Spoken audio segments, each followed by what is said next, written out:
ಯಾಕೆ ಹಚ್ಚೋದು? ಚೊಳ್ಳೆ ಎಲ್ಲಿದೆ? ಚೊಳ್ಳೆ ಎಲ್ಲಿದೆ? ಚೊಳ್ಳೆ ನಿಮ್ದು ಕುಂಕುಮ ತೋರ್ಸವ ಅಮ್ಮಂಗೆ. ಕುಂಕುಮ ಯಾರಪ್ಪ ಹಾಕಿದ್ದು? ಯಾರು ಹಾಕೊಟ್ಟಿರೋದು ನಿಮ್ಗೆ ಕುಂಕುಮ? ಅಕ್ಕ. ಯಾವ ಅಕ್ಕ? ಪಣಿ ಹಾಕೊಟ್ಟಿರೋದ? ಅಮ್ಮ ಅಲ್ವಾ ಹಾಕೊಟ್ಟಿದ್ದು? ಅಮ್ಮ ಅಲ್ವಾ ಹಾಕೊಟ್ಟಿದ್ದು ನಿಂಗೆ? ಯಾರು ಹಾಕೊಟ್ಟಿರೋದು ಕುಂಕುಮ? ಕುಂಕುಮ ಯಾರು ಹಾಕೊಟ್ಟಿರೋದು? ಅಮ್ಮನ. ಚೆನ್ನಾಗಿದೆ ಅಲ್ಲವಾ?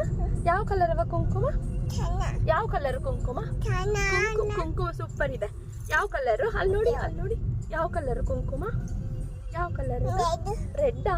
ವಾವ್. ಅಮ್ಮಂದು ಎಲ್ಲಿ? ಅಮ್ಮನ ಕುಂಕುಮ ಎಲ್ಲಿ? ಅಮ್ಮಂದು ಕುಂಕುಮ ಎಲ್ಲಿ? ತೋರಿಸಿ ಅಮ್ಮಂದು. ಹಾ, ಥ್ಯಾಂಕ್ ಯು, ಥ್ಯಾಂಕ್ ಯು. ಅಮ್ಮ ಹೆಂಗಿದ್ದಾರೆ? ಅಮ್ಮ ಹೆಂಗಿದ್ದಾರೆ? ಮಂಗ ಥರ ಇದ್ದಾರಾ? ಪಪ್ಪ ಪಪ್ಪ ಹೆಂಗಿದ್ದಾರೆ? ಮಂಗ ಥರ. ನೀನು ಪಾಪು? ದಿತ್ವಿ ಹೆಂಗಿರೋದು?